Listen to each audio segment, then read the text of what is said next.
안녕하십니까. 2월 28일 수요일 말씀 묵상 함께 시작하겠습니다. 오늘도 주님께서 우리와 함께 하시고 말씀으로 하루를 시작할 때에 주께서 우리에게 능력 주시기를 간절히 기도합니다. 오늘 본문은 누가복음 9장 51절에서부터 56절까지 말씀이고요. 누가복음의 새로운 국면이 시작됩니다. 예루살렘으로 가시는 그 길의 시작점인데요. 이 메시지를 통해서 예수님께서 가셨던 길이 어떤 의미를 가지고 있고 우리가 그 길을 따른다는 것이 어떤 의미를 가지고 있는지 생각해보는 시간 가졌으면 합니다. 그럼 먼저 말씀 보시겠습니다. 예수께서 승천하실 기약이 차감해 예루살렘을 향하여 올라가기로 굳게 결심하시고 사자들을 앞서 보내심에 그들이 가서 예수를 위하여 준비하려고 사마리아인의 한 마을에 들어갔더니 예수께서 예루살렘을 향하여 가시기 때문에 그들이 받아들이지 아니하는지라. 제자 야고보와 요한이 이를 보고 주여, 우리가 불을 명하여 하늘로부터 내려 저들을 멸하라 하기를 원하시나이까? 예수께서 돌아보시며 꾸짖으시고 함께 다른 마을로 가시니라. 이제 예수님의 갈릴리 사역 이야기는 끝났습니다. 어제 본문으로 끝나고요. 예루살렘으로 향해서 가는 여정 가운데에서 생긴 일들에 대한 이야기가 시작되는데 이게 꽤 깁니다. 9장 51절부터 19장 28절까지 상당히 긴 호흡으로 과연 복음이란 어떤 것인가? 하나님 나라의 가치관과 세상의 가치관은 어떻게 다른가? 결국 하나님 나라의 가치관으로서 살아간다는 것은 어떤 것인가? 세상과 다른 삶을 살아간다는 것은 무엇인가? 이것을 보여주기 시작할 겁니다. 9장 51절부터 19장 28절까지의 내용에 대해서 여러 학자들이 그 구조를 파악하고는 있습니다만 상당히 좀 다릅니다. 그래서 저는 그래도 좀 쉽게 정리를 해보면 이렇게 정리를 할 수 있지 않을까 생각이 됐는데요. 어쨌든 세상에 보냄받은 제자로서 어떻게 다르게 살아갈 것인가, 어떻게 다른 생각을 가지고 살아가는 것인가 하는 것을 전반적으로 보여주는 거라고 생각하시면 될 것 같습니다.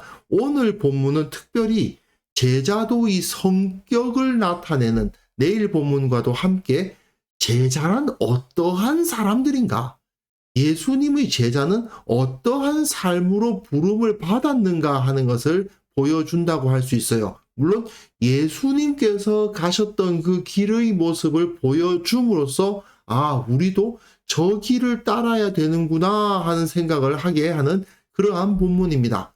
이제 51절을 통해서 예루살렘으로 향하는 여정이 시작됩니다. 그런데 예수께서 승천하실 기약이 차가고 있었어요.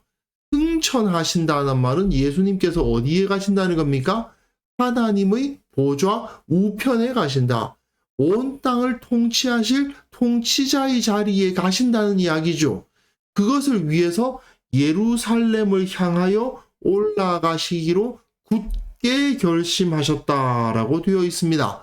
이제 예수님은 갈릴리에서만 머무르지 아니하시고 그 유대인들의 수도였던 예루살렘에 가셔서 그곳에서 왕이 되신다는 겁니다. 통치자가 되실 것이다 라는 것을 여기서 보여주고 있습니다. 우리는 십자가의 길을 하면 보통 고난의 길, 슬픈 길 이렇게 생각하는 경우가 많은데 물론 그 길이 고난의 길이라는 것은 맞는 말이지만 그러나 누가는 예수님께서 가셨던 그 길은 영광의 길이었다. 이걸 먼저 강조해요. 결국 우리들은 주님의 뒤를 따를 때에 영광의 길을 걸어가게 된다라는 것을 말해주는 거죠. 이건 참고인데 에베소에서 바울이 이 일이 있은 후에 바울이 마게도냐와 아가야를 거쳐 예루살렘에 가기로 작정하여 이르되 라고 되어 있죠. 이후에 또한 로마도 보아야 하리라는 마음을 먹습니다. 예수님께서 갈릴리에서 예루살렘을 향하여 가셨던 그 모습을 그대로 바울이 따라서 예루살렘과 또한 그것을 더 넘어서 로마까지 가는 그러한 마음을 품었던 것을 볼 수 있는데 누가는 바울이 예수님께서 살아가셨던 그 길을 그대로 따라간 사람이라고 쓰고 있기 때문에 바울의 모습을 그렇게 묘사하고 있는 거죠. 어쨌든 이걸 통해서 십자가의 죽으심은 분명 고통이라고 할 수도 있지만, 그러나 그보다 더 큰 영광이 그 가운데 있다. 물론 고난과 영광이 함께 있는 역설이 있으나 예수님의 제자들은 그 영광을 먼저 바라볼 줄 알아야 된다. 고난의 길이라고만 생각하고 두려워하고 뒷걸음질 치는 사람이어서는 안 된다라는 것을 말해주고 있는 겁니다. 이건 내일 본문에서도 또 강조가 될 겁니다. 그래서 사자들을 앞서 보내심에 그들이 가서 예수를 위하여 준비하려고 사마리아인의 한 마을에 들어갔다라고 되어 있죠. 지도를 한번 보시면요. 이곳이 갈릴리인데 유대 지역은 이 지역 아니겠습니까? 그러면 이렇게 내려오려고 하면 이 가운데 지역이 사마리아거든요. 그러니까 예수님이 사마리아 지역으로 향하고 계셨구나 하는 것을 짐작할 수 있습니다. 그러나 지금 예수님이 사마리아 땅으로 들어가셨다라는 의미라기보다는 이 갈릴리의 어떤 지역에서 사마리아 사람들이 모여있던 한 성읍으로 들어가려고 하셨구나 하는 것을 알 수가 있습니다. 이게 참 묘한 것이요. 당시 유대인들과 사마리아인은 굉장히 사이가 안 좋았기 때문에 사마리아 사람들 사이에 들어간다는 것 자체가 굉장히 좀 부자연스럽습니다. 그러나 예수님은 사마리아인들이 사는 그 땅으로 들어가기를 원하셨고, 그리고 그것을 위해서 제자들을 먼저 보내고 계시죠. 이것은 하나의 사건일 뿐만 아니라 그 자체로 하나의 상징적인 메시지입니다. 왜냐? 제자들은 어떤 사람들입니까? 예수님이 다시 오실 것을 준비하는 사람들이에요. 그래서 우리는 세상에 앞서 온 자들이죠. 예수님의 다시 오심을 준비하기 위해서 사자들이 앞서 보내짐을 받았는데 그게 바로 그리스도인들, 예수의 제자들입니다. 그들이 세상 가운데에서 준비를 시키죠.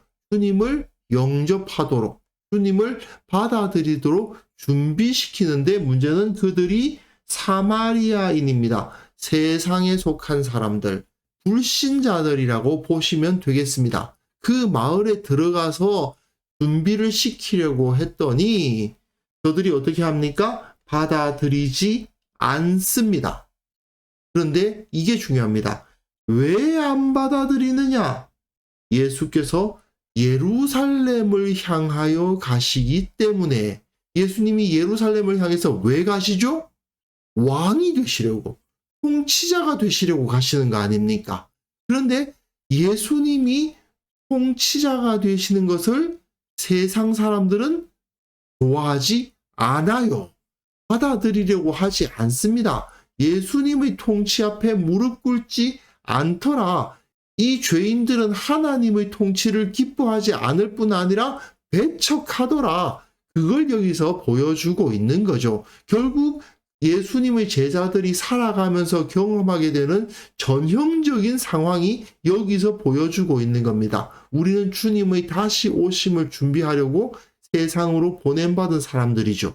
그런데 사람들은 예수님께서 자기들을 통치하시리라는 그 메시지를 받아들이지 않고 배척할 겁니다. 제자 야고보와 요한이 이를 보고 이르되 주여 우리가 불을 명하여 하늘로부터 내려 저들을 멸하라 하기를 원하시나이까. 이 야고보와 요한의 말은 동전의 양면과 같은 상반된 두 가지 메시지를 함께 주고 있어요. 뭐냐 하면 어제 본문에서 복음이라는 것은 인간의 수직적 나뉘, 수평적 나님을 다 깨뜨리고 하나로 만드는 것이 바로 복음 아니었습니까? 사람들은 계층과 파벌을 따라서 나뉘고 갈등하고 반목하지만 그 장벽을 깨뜨리고 하나가 되는 것, 그것이 바로 복음의 본질일진데 저 사마리아인들을 보고 불을 명하여서 하늘로부터 내려서 저들을 멸하라, 이런 말을 한다는 것은 말이 되지 않죠. 이들이 어떻게 복음 전파자가 될 수 있겠는가? 이런 생각이 들지 않습니까? 그러니 야고보와 요한은 예수님의 꾸짖음을 듣기에 마땅했다. 이렇게 생각할 수 있습니다. 그런데요, 또 한 가지, 야고보와 요한이 이런 마음을 품는 것은 문제가 있지만, 그러나 결과적으로 어떤 일이 벌어질 것인가를 생각하게 하는 것이기도 해요. 저들 사마리아인들이 끝까지 예수님을 받아들이지 않고 예수님께 마음문을 열지 않고 영접하지 않으면 어떤 일이 벌어집니까? 정말 하늘로부터 불이 내려서 저들이 멸절을 당하겠죠. 우리는 세상 사람들이 이런 일을 당하지 않도록 하기 위해서 세상 가운데 들어가서 복음을 전하는 사람들 아닙니까? 그러나 정말 악해서 우리들의 말을 끝까지 받아들이지 않고 그 복음을 배척하는 자들은 결국은 이러한 결말에 빠지고 말 것이다. 하늘로부터 내리는 불에 의해서 멸절을 당하게 될 것이다. 이것을 또한 이 본문은 보여주고 있는 것이기도 합니다. 그러니 예수님의 제자들은 최대한 저들을 구원하기 위해서 노력을 하는 삶을 살되, 그러나 끝까지 그 복음에 저항하고 악한 마음을 버리지 않고 오히려 교회를 핍박하고 조롱하고 멸시하는 자들은 결국 하나님으로부터 심판을 당할 수밖에 없을 것이니 우리가 그들 때문에 마음 상할 필요는 없다. 우리는 우리가 할 일을 최선을 다해서 행하고, 그리고 저들의 심판은 하나님께서 알아서 하실 것이다. 이런 마음을 품어야 되는 거죠. 그게 바로 제자들이 세상에서 부름받은 가장 기본적인 사명입니다. 결국 우리 예수님의 제자들은 예수님의 다시 오심을 준비하는 사람들이다. 그것을 위해서 이 세상 가운데 보냄을 받았다. 그 사명을 잘 감당하는 것은 곧 주님의 뒤를 따르는 것이고, 주님의 뒤를 따른다는 것은 주님께서 가신 길, 그 영광의 길을 가는 것이다. 물론 그 영광의 길은 고난의 길이기도 하고 눈물 흘려야 되는 길이기도 하지만 그 마지막에 그 무엇과도 바꿀 수 없는 찬란한 영광이 우리를 기다리고 있다라는 것을 기억하라. 이것이 바로 오늘 본문의 주요한 메시지라고 보시면 되겠습니다. 그래서 이 시간 예수님의 길을 따르는 것에 대해서 좀 깊이 묵상할 수 있었으면 좋겠어요. 십자가의 길을 고난의 길이라고만 생각하는 경우가 많은데, 물론 고난이 있지만 그러나 궁극적으로 그 마지막은 영광의 길이다. 그걸 꼭 기억할 수 있었으면 좋겠습니다. 예수님께서 승천하시고 온 세상의 통치자가 되신 그 승리의 길을 우리가 따르고 있다는 것을 결코 잊지 않았으면 좋겠습니다. 우리가 이 세상에서 겸손히 다른 사람들 섬기고 배려하고 사랑을 실천하고 나를 거부하는 자들까지도 오히려 축복하는 그러한 삶을 살아가는 이유가 무엇입니까?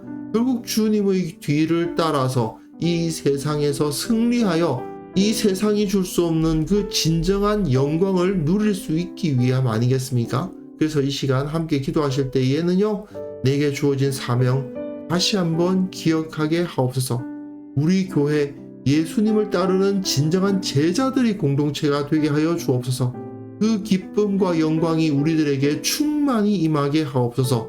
함께 기도하는 시간 가졌으면 합니다.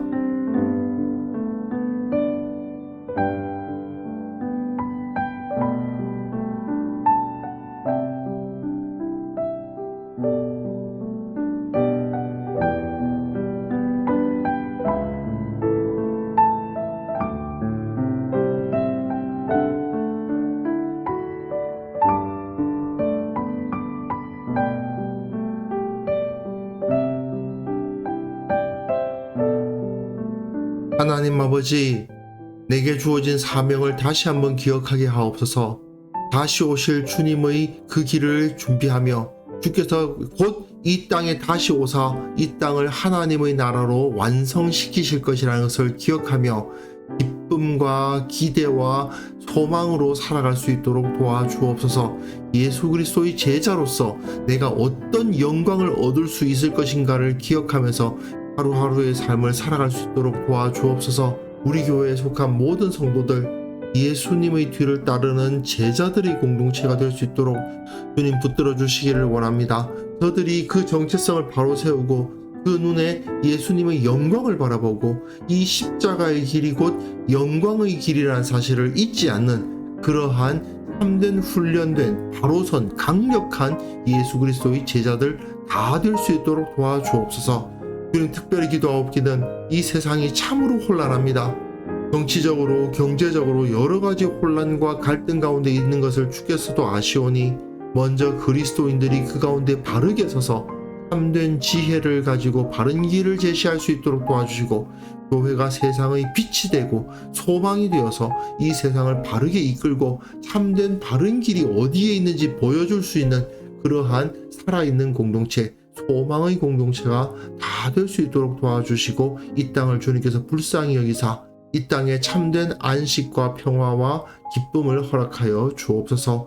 오늘 하루 우리가 주님과 함께 동행하는 그 모든 삶 가운데서 주께서 은혜 위에 은혜를 부어주시고 주님께서 가신 길을 따르겠다는 그 마음 결코 흔들리지 않도록 도와주시고 정말 예수님의 제자로서 살았더니 주께서 나를 도우셨다. 내게 복을 주셨다.